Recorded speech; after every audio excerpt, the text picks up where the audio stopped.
All right, good Saturday morning. It's time for another episode of Hobby Hotline. I feel like I haven't been on the show in a while. It's probably not the case, but it just probably just feels like that. But happy to be back and on this morning. Hope everyone out there is doing fine as well. And I'm joined on today's episode by two guys that combined on the screen. The experience in the hobby is. As Yoda's age. I'll put it that way Like to a be hundred polite. years. Oh, definitely three figures. Uh, and so happy to be joined by Uncle Rich Klein as always. And 48 for below me. us, 48 for me in the active hobby. So Orlando, you only have to be 52. I think I got about and 52. only Yeah. below us on screen level, not in stature, is Orlando, a collector's dream. And Orlando's probably sitting there like, how the heck am I going to get a word in edgewise today? But don't worry, Orlando, you will. I hope. So we I'll not a interrupt you, huge, John. yeah, by all means, because I'll probably do that once or twice, if not more than that. We'll get to some good mornings before we get right into it. Larry Gitlin, good morning. Stukes, as always. Trace Hombres, three of us, yeah.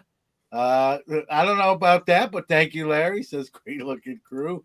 Well, wait a Mad second, City John. crew. I liked. When did you do the goatee?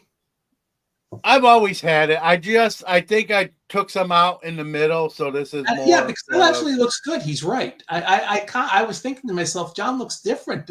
It looks good. Less It hair might is be the better on him. glasses. I got new glasses too, so That that too. probably There you factors go. He's into the it. man.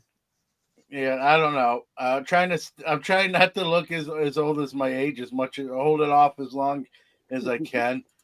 Sign of the pastime. Good morning, Peter B. Good morning from rainy Cape Cod. Well, I'm in rainy Syracuse, so we share the weather. I think your scenery is a little better looking in Cape Cod than mine in Syracuse. Mookie Chilson. Morning. Dean Gearhart. Hello, all. Good morning. Dean. All right, guys. We're gonna lead off with this one because it's ongoing and it's making news, and even more so for what's the trends and what's going on during it, right? And it'll be on today after us. We're kind of the kickoff for the draft today, but the NFL draft I'm speaking of, and I titled this the NFL draft in the Shador slide. Shador on some people's boards, the best quarterback on the board, or in the top 20 of just overall players. We're now into the fourth round, starting today, and he's not on the board. A lot of people know I'm a Steeler fan. They are like super thirsty for a quarterback, and they didn't take him. Not only once did they bypass him, but twice. And there's been, I think, five or six quarterbacks selected thus far. None of them by the name of Shador. We've seen. I'll say one more thing, guys, and then I'll let you guys in here. We've seen sort of the running backs kind of make a comeback. A few taken in the first round, where we and Ashton Genty with the number 6 pick to the Raiders. And so we're seeing this has got. I watch the draft every year. This is like a holiday for me. This is the weirdest draft I've ever seen, guys, and I've seen a lot of them. So I don't know who wants to go first here, but Orlando, go go ahead. ahead. I'll go first. Sure.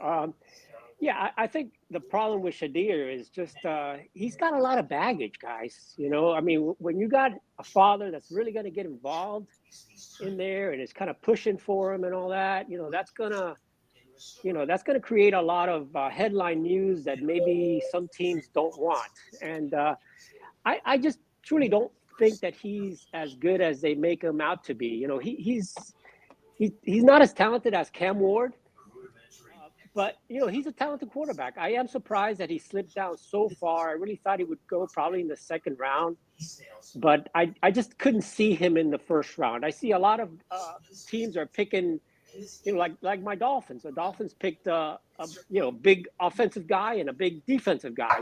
330-pound guys and 6'4", 6'5" guys. And for the Dolphins, at least, it's to help out, with Tua and the blocking. But I think I see a lot of teams going for, you know, big guys versus a lot of the talent. And, because quarterbacks, as we all know, it's super risky. No matter how good you think they are, from college to the NFL, it's a big step. And some guys just do it. And I think Shadir is going to be one of those guys that I think he's going to struggle personally. He didn't play for a big team, not one of the big teams. And he's a great quarterback, but I don't know if he's going to be a star. For me, I see him more as a backup in the NFL. I mean, that's my opinion. So I don't know what you guys think. Okay, I've got a few things. One, let's not forget that the two people in the two most recent quarterbacks in the GOAT discussion, Joe Montana and Tom Brady, were drafted in the 3rd and 6th round, respectively. So it's, yes, a lot of times you get a good shot with the number 1 draft pick or a first rounder, and sometimes you get Jamarcus Russell and other people like that fail. In 1991, when John had his card store, and he probably sold a lot of these cards, the Jets drafted a young guy by the name of Browning Nagel. Yeah. How many Browning Nagel cards did you sell then, and how many Browning Nagel cards can you sell today? There was also Todd Marinovich, a.k.a. Todd Marinovich. And there was one quarterback out of the 91 draft. Let's not forget Dan McGuire. His brother's a potential baseball Hall of Famer. Dan, not so much. There's one guy, I think he was the 5th quarterback drafted in 91. I think he was a first rounder. His name is Brett Favre. He's the only one of that 91 class that actually did anything. So you never know for sure. Same thing today. You see some of these first rounders do great. You see some of them fall apart. Sometimes you see lower picks. Brock Purdy's made the Super Bowl, made the playoffs. He was the last player selected. So where you fall to, Ron Wolf, the old Packers general manager, man, I'm doing as good as John on his monologues. Yeah. Ron Wolf, the old Packers general manager, always said, I want to draft a quarterback every year. And he drafted among people he brought to camp, Mark Brunell and Kurt Warner. So it's not necessarily I'll put in air quotes, a death sentence for Shadur Sanders not to have been drafted. But this draft to me was interesting when I looked at the first round. A few running backs and a few quarterbacks, but this is not going to be a draft, I suspect, where the rookie class is going to really be amazing for Panini's final year as the NFL license. Yeah, I think there's some sleepers in this draft. Maybe not so much big names, Rich, but guys that really kind of come on once the season starts, and you say, "Oh, okay." Especially on the receiver side, I think that the receiver side of this is probably the strongest. But I'm a big fan of Ashton Genty. I wouldn't have been disappointed if the Steelers. Normally, I don't like taking running backs too early, but I wouldn't have been crushed had they made a move up to try to get someone like that. He went to the Raiders at 6. And I think you touched on it, or I know you touched on it when we were talking before we went live, Rich. I think Saquon Barkley has sort of opened the door back up for teams like to consider taking running backs at higher places. We kind of had that 5 to 6 years, maybe even longer, where running backs became an afterthought. Even as free agents, they weren't getting big contracts. To the point the union was even like publicly, exclaiming their displeasure and that this is troublesome. And now we're seeing a little bit kind of a turning back around. Not fully yet, but at least the start is there. I mean, in some drafts, there was no running backs taken in the first round. I think we had 2 this year, so in the first, and then a bunch more since those first 2. So I think the running backs making a comeback. Why? I think we saw an Eagles, Chiefs matchup where myself included thought the Chiefs would win because of the magic of Mahomes. We're going to talk about him here in a little bit later as well. But what did we see? That Saquon Barkley took the Eagles. Well, that was the missing piece. They lost the previous Super Bowl they were in, but they controlled the clock with the run game. They scored a bunch of points, and they blew the doors off the Chiefs, surprisingly. I'm not surprised that the Eagles won, but in the fashion they did. I think people saw that game. Obviously, everyone who's not in the game in the NFL watched the game, or the majority, and said, "Hey, you get a game changing running back. That changes the whole outlook on what you can do." So if a running back is viewed that way, like Genty in this year's case, and Amari Hampton, I think you're going to get picked earlier. So that's sort of kind of reversing the trend we've been seeing. With Shador, I noticed probably people didn't even put him on their draft board, guys, just because what you said, Orlando, the stuff you get with it. His dad probably making comments at press conferences about NFL teams and who has him. I get that. And he may not be the best quarterback. You said that too. Cam Ward is rated on most people's boards the number one quarterback, but even he has some holes. If you know, is it just not the best quarterback class next year?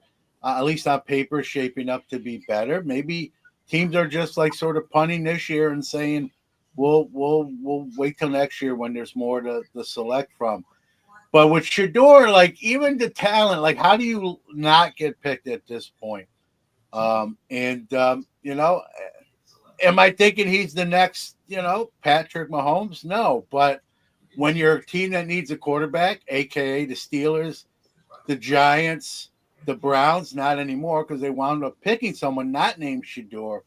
But the fact that he slid this far, there's even the analysts on the draft telecast said, I don't know what to say. For one of the few times in my life, I don't know. There may be even something we don't know about, guys. Maybe Deion Sanders called some of these teams because of his status and being an NFL Hall of Famer, and called some of these GMs and said, "Hey, don't draft my son, or do draft my son, and this is the number we want." Maybe he's meddling too much, and teams are like, we didn't even draft the kid, and this guy's calling us. And then we draft him. We're going to get phone calls every day from Deion about how we're handling his son now that he's on the roster.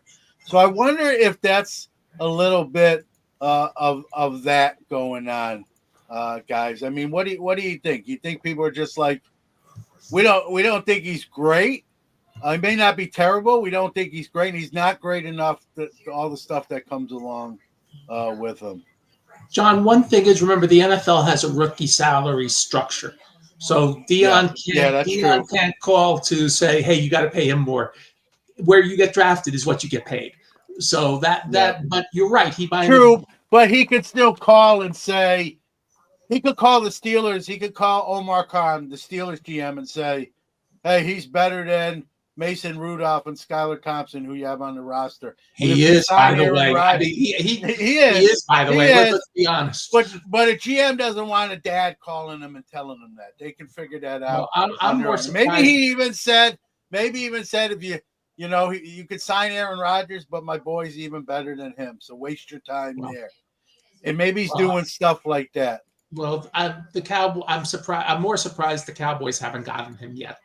I suspect that if nobody else takes him, the Cowboys will. Deion and Jerry Jones have a pretty good relationship. So and Jerry Jones loves star power. So I'm a little surprised that they didn't take them. I know you're spending all that money on Dak Prescott, but there's going to come a time where you want a replacement.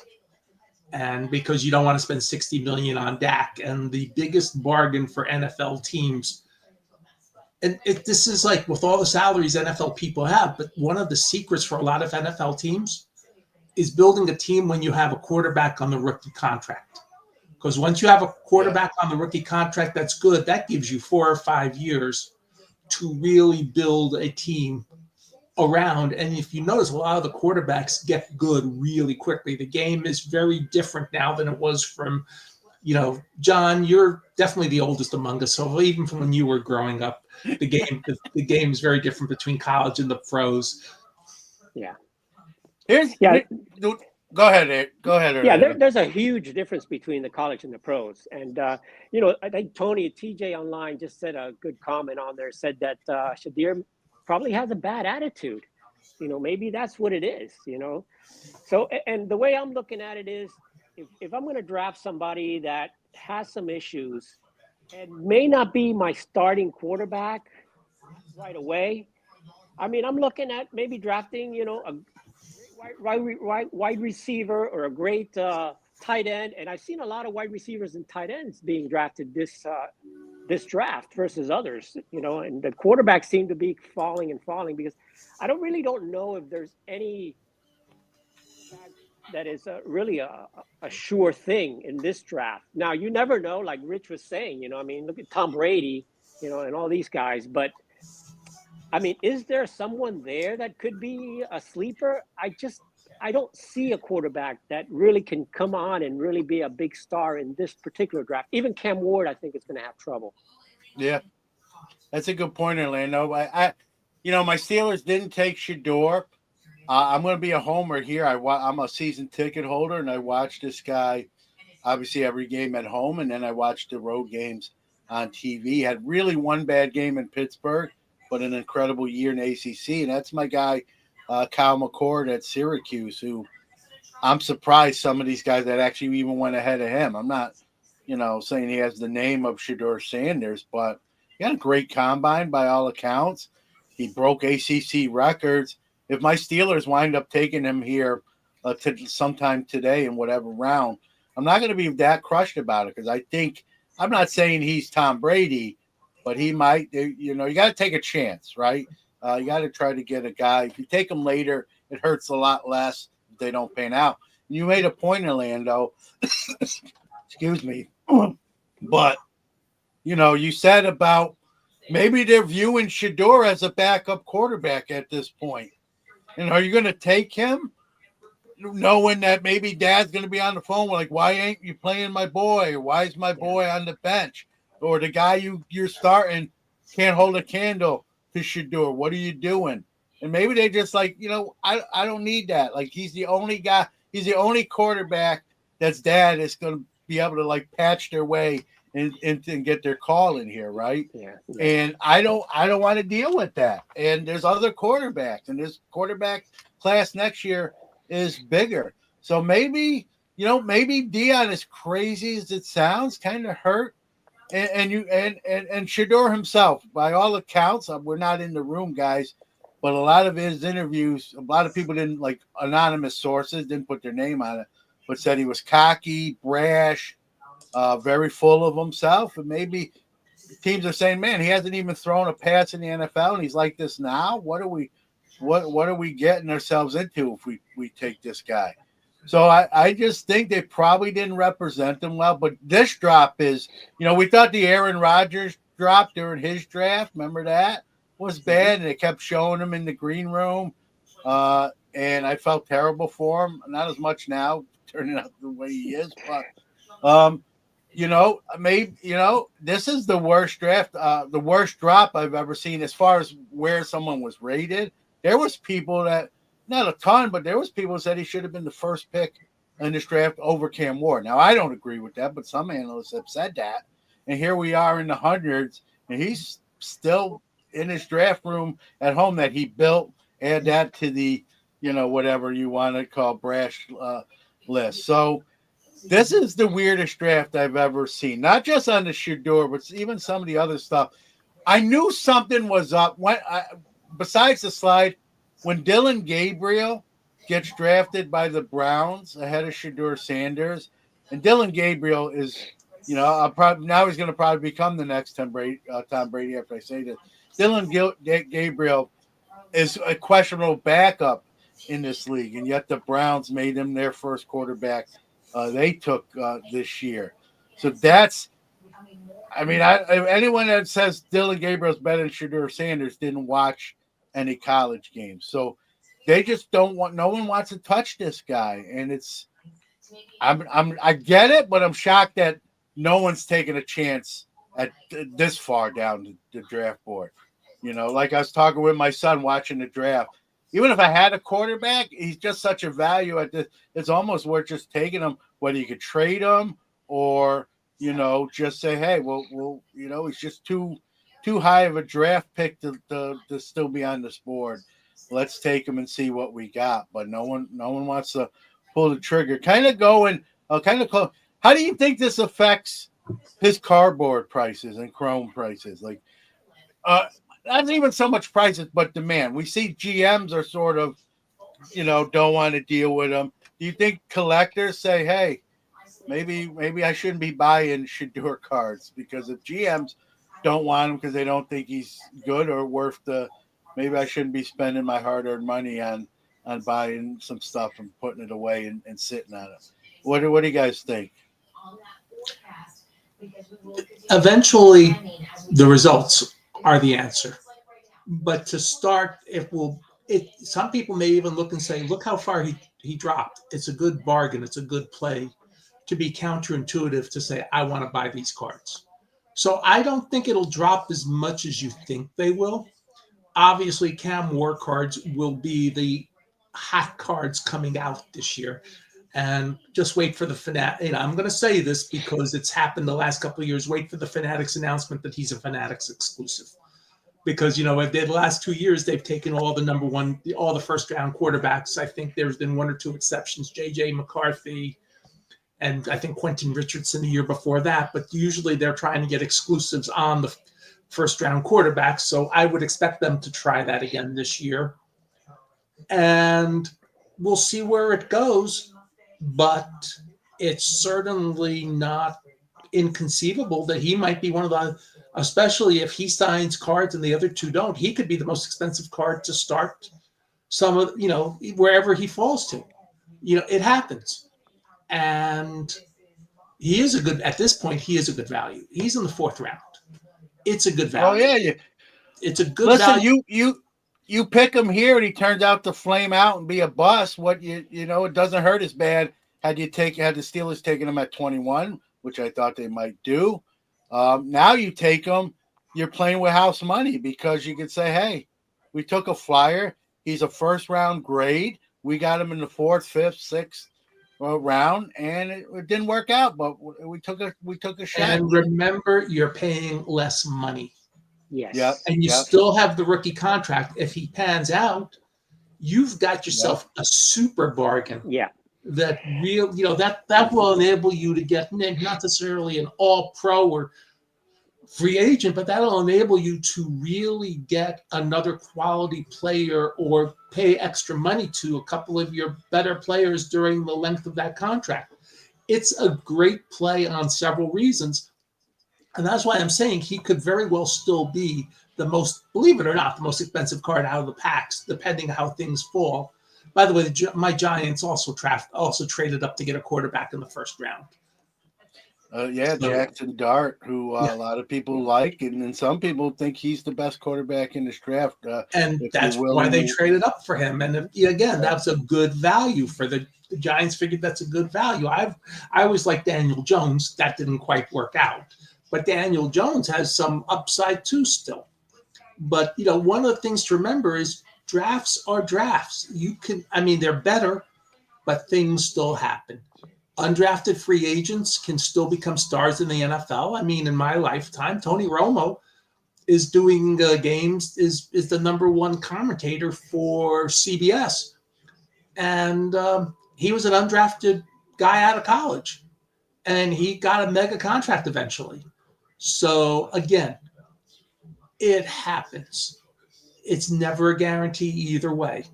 Yes, more attention is paid to the first rounders because you've invested more money in them, but it's never a guarantee. People get hurt. Football is a violent game. It's a physical game. Yep. Let's get some comments, and we'll kind of close this topic out for today and let the draft kind of speak for itself here in a couple hours. TJ says, support quarterback class in general. I agree. I think that's sort of part of the reason too. Good point here, I think, by John Williams. No player wants garbage in the locker room that the smell gets on everyone. I think that some of the teams are scared of what maybe a player like that can do in that locker room. Tony says, McCord graduated from my son's high school. Great kid and nice attitude. The Steelers take him. I won't be that disappointed about it. Let's see. I don't think Stuke says, I don't think Dean is bad as LeVar Ball. Guess what? I agree. LeVar Ball, but he takes the cake for helicopter dad. But Deion's in that discussion. You know what I mean? So, Not funny. Says basically Shador is now in backup territory. Yeah, I Which got to is agree with all that, and I really agree completely with what Rich is saying. I mean, this is the time probably to draft him now. I mean, you can't lose. yeah, You're going to pay him a low amount, and the upside is going to be huge. As far as yeah, his cards, well, we all know that the most desirable players are the quarterbacks. So I think no yeah, matter what, his cards are going to be valuable. Just like Cam Ward's, all the quarterback cards are really what people go after first. And I think that whether he's drafted whatever round, he's going to be desirable. I think all the quarterbacks cards are going to be the first ones that are going to be hyped. So I think that that's going to really help out. But again, he's going to have to prove himself eventually. If he doesn't prove himself, he's going to be another Trey Lance or something like that. yeah. It's a great point too. Is right. A quarterback cards are always valuable, right? Right. I.e. Ryan Leaf. Remember Yes. him against Peyton Manning? People were buying and putting away Ryan Leaf cards, thinking he was the better of those two quarterbacks. And then when it becomes apparent or not, then they make their way into the dollar boxes at your favorite show.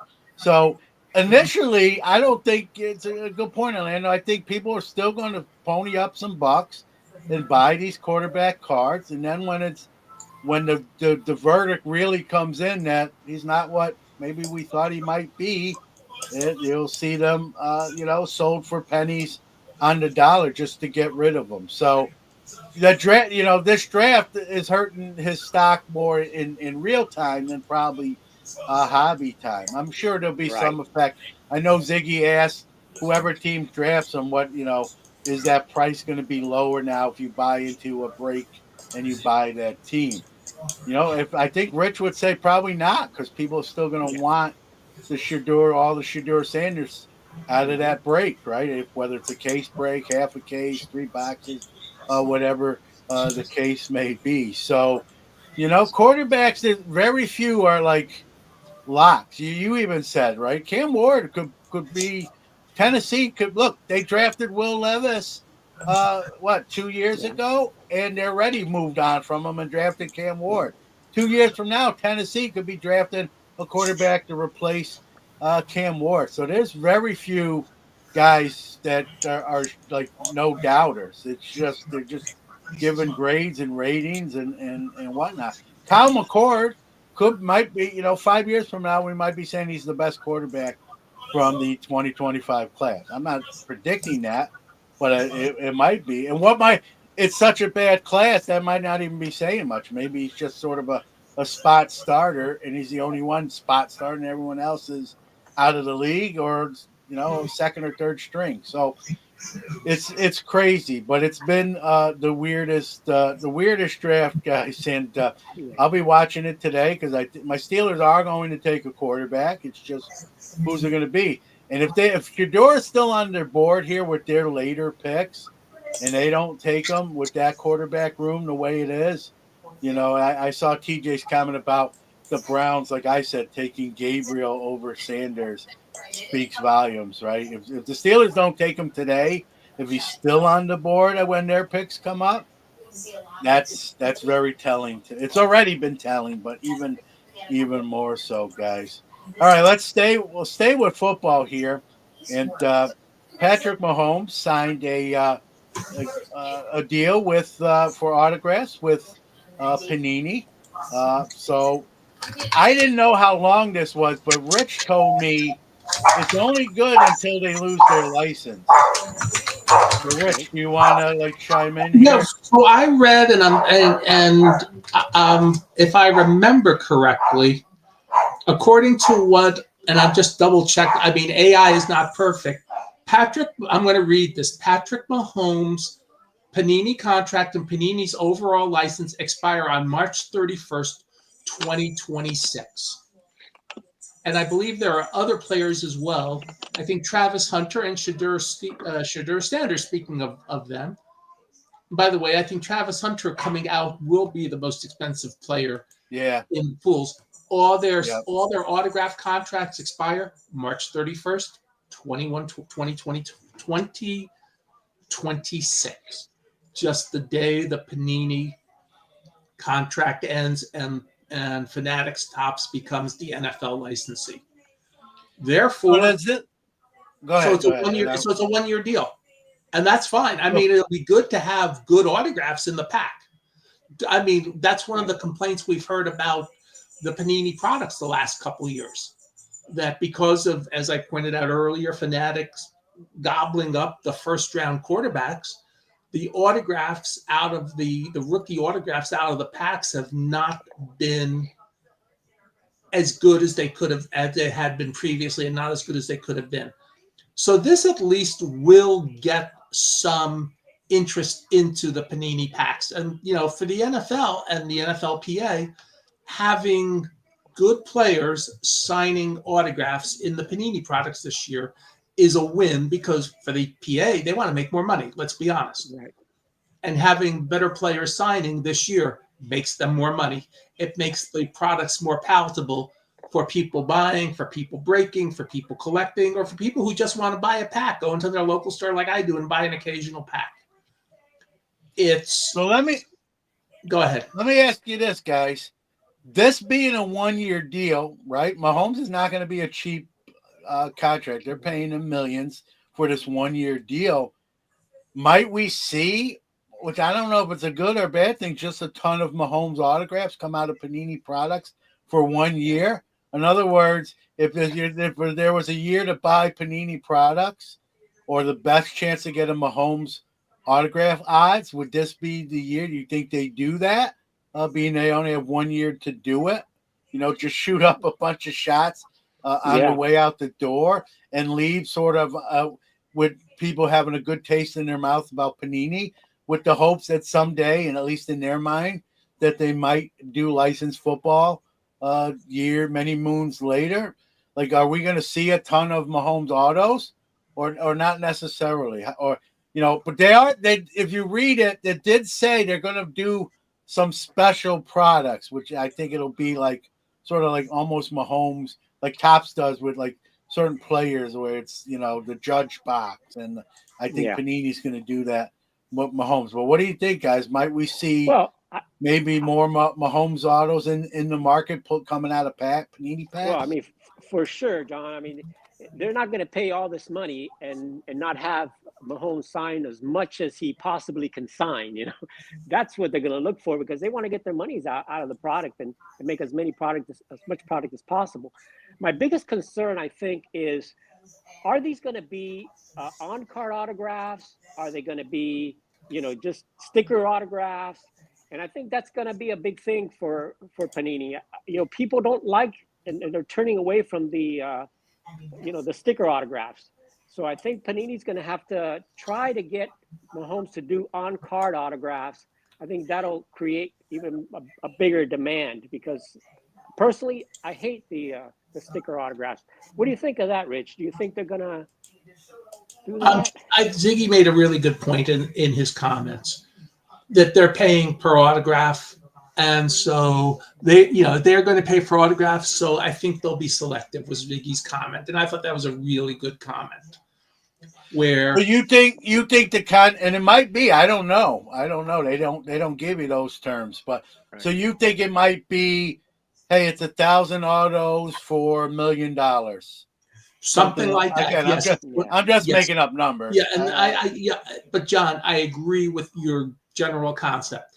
The concept is very much, you will sign X number of autographs at X dollars per autograph this year. That is the contract.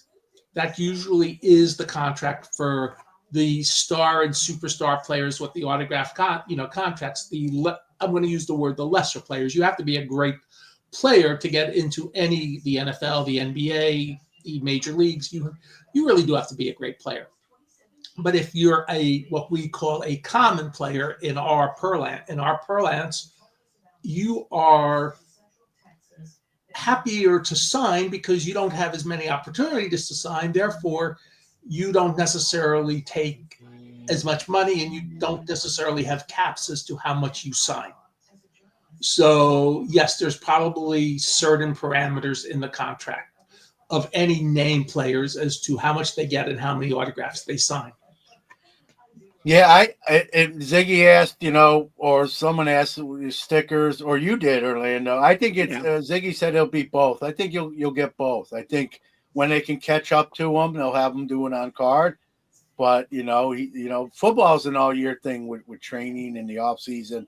So I think when the opportunity presents itself, when they can sit down with him and have him sign some stuff, they'll be on card. And I think other times they'll be sending it to his. They'll be sending some to his team stickers and say sign these and get them back, and you'll find those on card. So I think it'll be both. Which one is more remains to be seen. Well, I'm just curious if we're going to see more Mahomes autos come out in 2025, 26 than we've had in previous products. it depends if they Before. have any, if they have any lying around. If they do, you might, but if they don't, you won't. I mean, and you have to keep a few in reserve anyway for a card that comes damaged out of the pack. So you won't, if there's so I'm just going to use, like you would say, round numbers.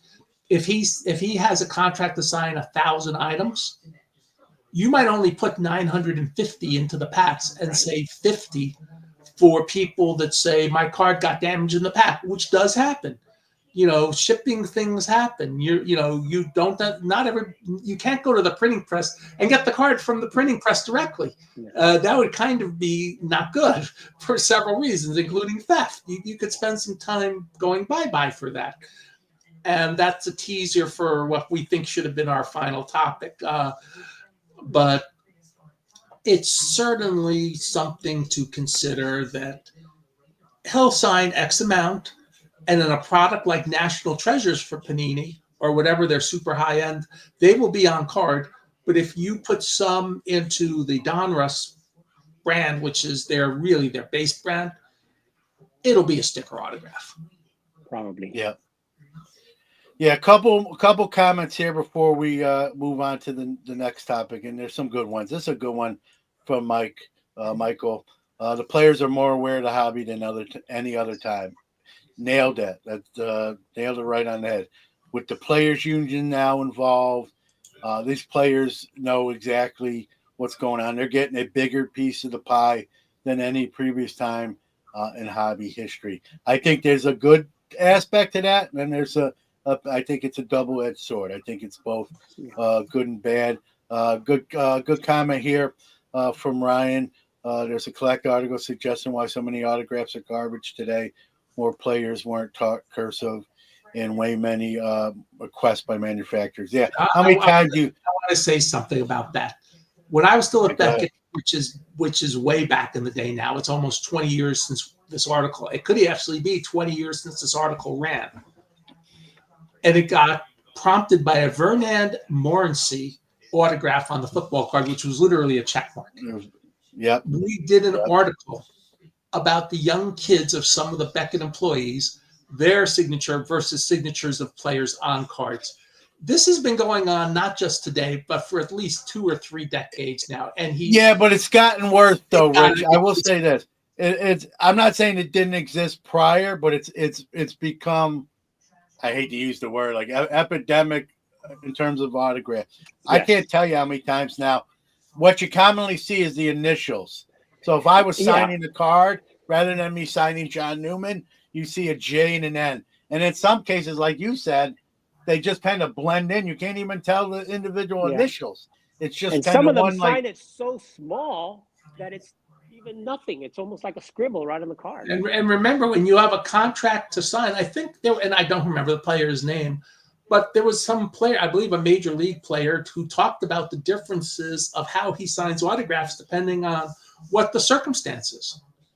There are some people in life who have beautiful signatures no matter what. And there are other people who do shortcuts depending on the situation. And we're seeing, like, how do we even, like, JSA and Beckett and Steve Grad and all these authentication, how with that kind of auto, how do you even authenticate? You can't say they didn't sign it, and you almost can't say they did, because I could listen. I'm not an autograph talent like Forger, but I think I could replicate that because there's not. Remember, JSA actually keeps I want to say video, but they have a photo of every autograph ever sent in. They have a monstrous. I'm going to assume Beckett has a similar database. I'm going to assume PSA DNA has a similar database because they can do quick opinions. But I know from experience, JSA keeps everything. They keep a photo of everything. I agree, but we're not talking to Derek Jeter or Mariano Rivera auto, which is very intricate. We're talking about, in some case, just a mark or initials. But even the you marks or Orlando could replicate that. Yeah. But every mark, believe it or not, even the marks have specific way. Every player does most of their marks the same way. That's why there are penmanship experts. That's why, there are people who are qualified to do that. Yeah. And so, yes, I can't wait for some of these people with their official documents someday to be in court. And one of the differences is you used to have to write your name a lot. You don't have to write your name very much anymore. I'm going to go on a very quick tangent, and then we go back to sports. My mother-in-law, who's a little bit older, I had to take her to the driver's license office yesterday. Unlike a lot of people complaining about the DMV, it went very well. We got it through our appointment reasonably quickly. It was a bit tedious, but we got through it. But one of the things was she has to sign her name, and you had to go through the form. We had a very courteous rep helping us, which was wonderful. And I need to post this on Facebook. It's just been a screwy couple of days. But my point was that you sign your name for your driver's license. In this case, her real ID, since she doesn't drive anymore. And she still signs her names on various things. Oh, I don't sign my name. I do RK. I don't sign my name. The only time you'll get a real what we used to call a money signature is like if I have to do something for a driver's license or an official document. And I mean, nowadays you can't even write on some of these things. They're, you go and they give you this thing to use your finger, and I can't do that either. Yeah. So don't necessarily blame the players. You don't have to sign as much nowadays, even in the real world. Yeah, you can probably type your term papers in school on a computer. Well, you always did that. You used a typewriter. But, you could probably bring a laptop in and sign something. Yeah. Well, me and Rich, we use stone tablets and a chisel. Well, remember, guys, we used to sign checks. I mean, I still do. You have to. I'm a dinosaur. I still do some. I think I've now written 3 checks in the last year. I think it's 3. Everything's online. You can pay online. I write less checks than I ever did, but I still. I know you pay my rent on Zelle. I pay my rent on Zelle. It's like, okay. Yeah. The only time you're going to sign your full name like that is going to be on a check or a legal document, And these young guys now, they don't write checks. They don't even have checkbooks. Everything is all, online. So they're not used to that. And the other thing you got to look at, John, is that a lot of guys, if you get them in person and they sign their autograph in person, it's going to be like different than when they sit down and do it, with a little more time.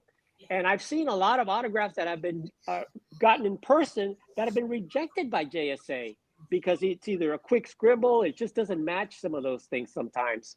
And the person sending the collector's like, I got this in person, but it's still different than the regular autograph the guy does sometimes. And I'm going to give you a different story the other way. One of the people I used to work with at Beckett got a Frank Thomas autograph when he was still in the minor leagues. It's a beautiful autograph. Frank doesn't sign that way anymore. It got rejected, even though he got it in person because it was too good. I mean, players have changed how they sign from one era to the next, and I think, like you said, Rich, probably based on demand. Yeah. I will stick up for the players in this regard. They just don't teach cursive in school anymore. No. So I'll give you an example. I'm a teaching assistant at the high school level. So I was curious. So we sort of had some downtime, and we had the freshmen in my room, and I handed out an index card. We have 7 freshmen in our group that I teach. I gave each one of those 7 kids an index card and a pen, and I said, sign your name, and I'll come back around and collect these. I came back around, collected them. 6 of those index cards had their name just printed. Right. Just written.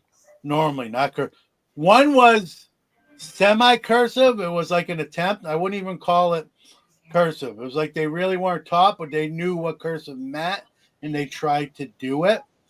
We're just not teaching it anymore. At the low, you get to high school, you either know it or you don't. We don't necessarily teach it. Although I'd never, if a kid came to me and said, "Mr. Newman, can you teach me cursive?" I sure as heck would try, right? But we're not doing that anymore, and so we're losing that. And so that's going to be the trend, right? When these young people become athletes, their signatures are going to represent the fact that they don't know how to sign cursive. Either that, or they'll learn, because then they become athletes where their signatures are in demand. But it's gotten worse rather than, it's always, like Rich said, it's always been an issue. It's to some degree or another, but now it's even a bigger issue, if you want to call it an issue. And Mr. Newman, to be honest, don't you? And I'm because my wife does the same thing. Aren't you a teacher's assistant for special ed? Yeah. Okay, that has, my wife teaches special ed, so I hear the stories, and it's harder sometimes for special ed kids to do anything. You might have to give an example on the blackboard, if there's still a blackboard in your school, or the whiteboard, the difference between printing and cursive, because they might not know the difference, and that because they're not taught that. You are correct, they're not taught that because there's no need to teach that. So you might actually have I'd still, Ziggy, I just posted that comment. I'd still like it to be taught. You don't have to spend a ton of time. What if you spent 5-10 minutes each school day until you felt like someone had it down, so they have it in their tool belt, right? I'm not saying they maybe use it a lot, but it's a nice tool to have in your tool belt to be able to write in cursive, whether you sign checks or not, right? Even just to pen a letter, if you're, again, who pens letters anymore? I'm John, a dinosaur, because I still do it. Yeah, I still do it. Yeah, John. I imagine John and Orlando, who ship out stuff. I don't really ship out stuff, but if you ship out stuff, even a thank you and you sign your name is a letter nowadays. Right. Yeah. And that's a courtesy letter. To a personal touch is good. Well, think about this, John and Rich. I've seen young kids right now that do not even know how to read cursive, not just write. They can't read something in cursive. And I've seen that. One of my friends, Ryan from Breakout Cards, he had a letter that was written in cursive, and he could barely read it. He had trouble reading it. And this is a guy, college educated. Ryan's written. I was going to say Ryan's a smart guy. It's not an intelligence that. No, it's just they're not used to reading or writing in cursive because it's just not taught, and they don't grow up that way like we did. We had pages where we had to sign our name and write the words in cursive, repeating it over and over and over until we got it right. And nowadays, they can't even read the cursive writing. That's crazy. Yeah, a couple things, a couple comments here, guys. Ziggy says he's not against it, just more of a lost art. It is. Cursive is a lost art. I'm glad I have that art or skill, if you will. Lauren makes a nice comment here. I don't typically use trigonometry, but they make me take it 4 year, right? Algebra is a famous version of math, right? We teach it. Geometry actually matters. Yeah. I mean, if you ever drive a car, geometry. Well, let's be real. Unless you're like an architect or a math professor, you're not going to probably use that form of math. You're going to use but geometry. If you think about it, geometry, the other stuff, it actually does matter because you drive. You have to know how to park a car and do things. So there actually is a reason to take. You don't realize it, but geometry helps you drive a car. Algebra and trig, on the other hand, and calculus, it's like, why are we doing this? Yeah, but it's crazy because even at card shows, I mean, the kids nowadays, you go to the card shows and they're doing the deal and they bought 3 cards. They got to use their calculator to figure out how much it is. They can't even add the price of the 3 cards they're buying, 25, 55, and 68 or whatever dollars, and they can't do it. They have to bring out their phone and do it that way. So I just think, and Ziggy, as I pointed out, my wife teaches special ed. I hear the stories. I was just pointing out how difficult it is for some of these students to follow instructions. I mean, I hear about special ed kids every day. So I mean, And I don't want. John is to and be I commended for the work he does well on that. listen. So I I enjoy don't want it. to go I into that, enjoy. Ziggy. This is not an insult to special ed kids. They have special needs, and it's Yeah. harder for them to comprehend and do things. And that's just a stated fact. That's unfortunately part of life. Yeah, real quick. I appreciate some of the nice comments about me teaching special ed. I love it. I enjoy it. My only regret is I actually just didn't do it sooner than I did. I'm on my fourth year. I'll be starting my fifth year next year. I love it. The kids are great. We're a little bit the group I'm involved with, just for full transparency, a lot higher functioning. We teach algebra, we teach world history. A lot of their issues are a little autism, coping mechanisms. Can only handle so much thrown at them, that sort of thing. So, but we have our moments. Sometimes we have to clear a room and that sort of thing, and it's not always easy, but it's every day I drive to work and I'm looking forward to getting there. I really, I do enjoy it, and I learn things from the kids as much as maybe they learn from me. So, really do appreciate what I do. And again, thank you for the comments. Speaking of special ed, I think we'll go to our final topic of somebody who probably should have been special ed when he was a young person. All right, guys. I don't have a graphic for this, but I wanted to. I hate this story, and I hate that we have to talk about it. Yeah. But I think it's we do, and whatnot. We know one of the backyard breakers, Grant, and I don't even like giving them the publicity this will get them. But I won't even mention the breaking outfit. People mostly know, so no free pub for the breaking outfit. But one of those guys, Grant, who said some really bad comments about being a young lady, that was obviously off-putting and brutal. No other way to put it. He was suspended. It took a little bit longer than I would have liked to see, but they did suspend him. Well, he's back now, 83 days later, and again. Try to be very transparent. I didn't use Whatnot before that. Had I been, I would have stopped. So I don't use them now. Obviously, I don't. You look at my phone, you will not find the Whatnot app on it because I don't have a need for it. But if I was a Whatnot user when this happened, I would have probably waited to see what their response was, and if they were slow, I just say, listen. If I was buying into breaks or buying cards, there's plenty other fish in the sea, so to speak. Plenty other platforms I can give my money to. But I think what this goes to show you, and then I'll let you guys talk, is it's money over morals, right? Yes.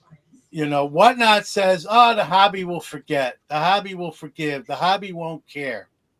In the grand scheme of things, listen, he's a personality that does draw people in. And we're going to pick that over doing the right thing because this, right? Yes. And I just thought to myself, I'm being critical of Whatnot, but what company is there? A company out there, and Rich has been around a while. Orlando, I have. Is there a company that would pick morals over doing the right thing, over money, over financial gain? John, I don't want to necessarily say they're moral.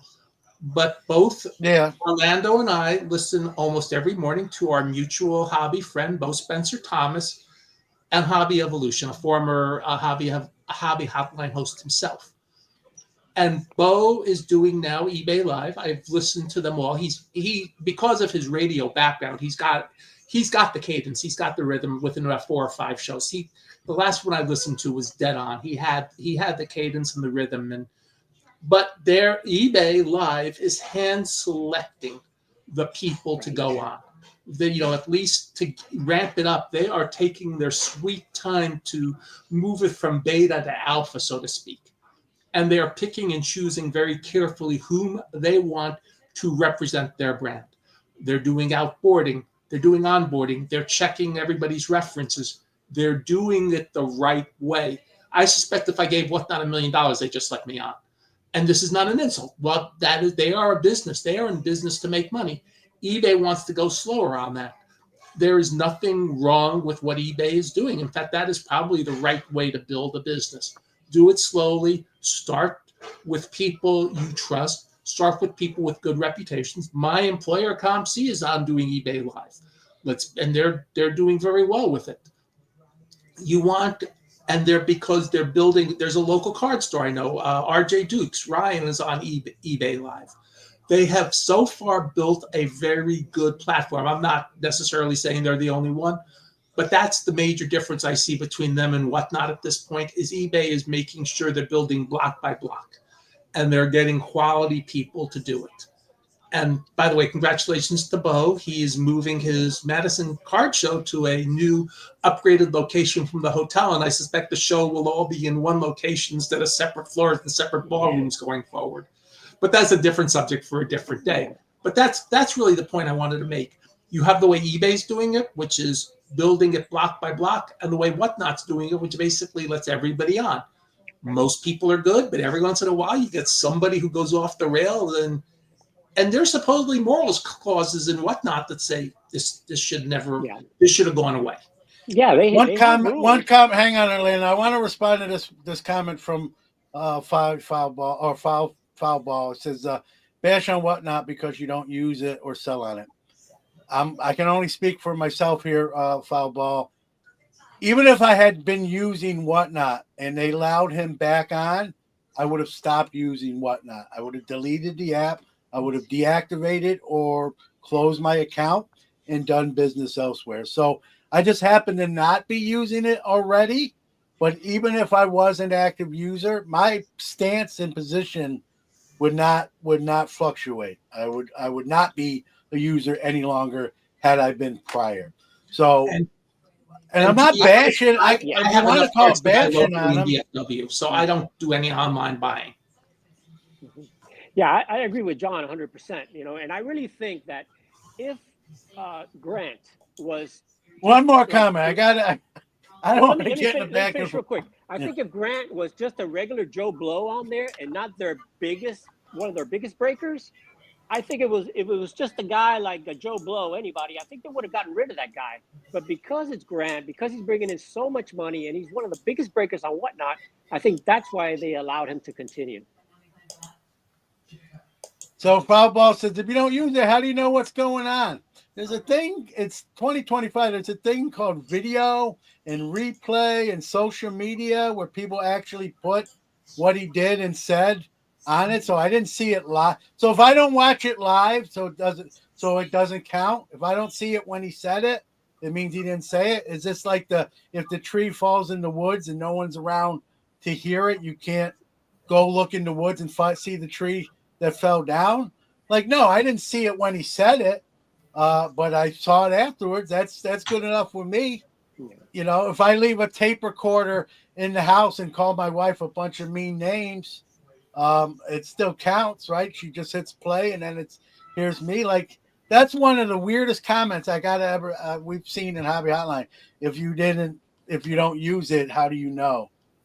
How do we know? Were you around for the Hindenburg disaster or the JFK shooting? We know those happened, right? I didn't see it. JFK's still alive. He's 98 years old. He lives in Cape Cod. Like, John, he'd be 100. He'd be 108 now. All right, but that's why stay in school and take math, kids. Okay, we've hit the top of the hour. I think we've given this topic more than enough. Yeah. More than enough time. I have a card show to go to, so let's wrap. And listen. Let me just say this too. If you use Whatnot and your user, whether before, after, continue, that's your business. Right. That's your business. Just like it's my business to say I don't use it, and even if I did, I would have stopped. That's my choice, right? If you choose to use it, I'm not like it doesn't make you the Antichrist. I'm not. I'm not mad at you. I might be mad at Whatnot for allowing that conduct to kind of happen and then give someone a pass, but that's not on you unless you said that, which I'm assuming you didn't. So Michael Ziggy has Michael, aka Ziggy, has a couple of really good points. We should. Yeah, the Ziggy, And who's the a dad, fans, right? ones Ziggy's the before dad. that. This, I think, too. Again, I don't want to make this a dad versus you're not a dad thing, or a parent versus you're not a parent thing. But Michael says I was launching and whatnot and decided not to, right? Um, and let me take the other angle. If Ziggy would have said, you know what, I don't like the comment, I don't stand for that, but I'm doing my business. I don't believe in that, but I'm a separate entity. Ziggy No Cards is Ziggy No Card. It's not this breaking outfit. I wouldn't be mad at him for that. I might, if I have any access to Whatnot for allowing that sort of. I don't want to say completely unscathed. There was a suspension, but I don't think the punishment in the end fit the crime. So my ire is towards Whatnot, not people using Whatnot, right? That's your choice. That's your choice. My choice is not. I didn't before. Had I been using, I would have stopped. So, and again, someone can say, "Well, that's easy to say when you're not." It is, but I'm telling you the truth because I know what I would have did. So that's all. I'm not anyone that uses Whatnot. I'll shake your hand if I see you at the National. If you know what I mean, that has nothing to do with you. You didn't put the words in someone else's mouth and say that. I just choose not to do business with a company that sort of almost condones that. Yeah, That's remember all. they didn't eliminate Grant's company. They didn't suspend them. They just suspended Grant. So all those 83 days, they were still breaking. They were still making money. They were doing their normal thing. It was just Grant wasn't there. Yeah. Yeah. And again, it is not, for me, it's not a like, hey, don't use Whatnot. It's like I'm not using Whatnot. Do whatever you feel is right in your heart. But to say, well, you didn't see it, it doesn't count. That won't, not in 2025 where I have 6 cameras around my house. Like you can see me go to the bathroom. You may not That's be visual we here. don't need, John. No thanks. I know. I don't have one in my bathroom just for you people who think I'm weird. But I was just a little embellishment there. Like, it doesn't matter whether you saw it when he said it live or you saw it after the fact. It happened. It happened. He said it. If I go to school and say something off color and one of the kids goes home and tells his parent, Mr. Newman said this, so I was offended, right? I might have to answer for that. That parent files a report. The parent wasn't there, right? But, enough people saw it and it becomes a big deal. I could potentially lose my employment. So just because you didn't see it doesn't mean it didn't happen or it shouldn't be dealt with or accordingly. So that's sort of a cop-out answer to maybe someone who likes Whatnot or uses. And again, I'm not even mad at you, foul ball. If like you're a Whatnot user, That's good. knock yourself out. Have fun. Get some deals. You're transacting in the hobby, being an active hobby. Or if you're selling, I hope if you're selling and you're selling honestly, go for it. Be wonderful.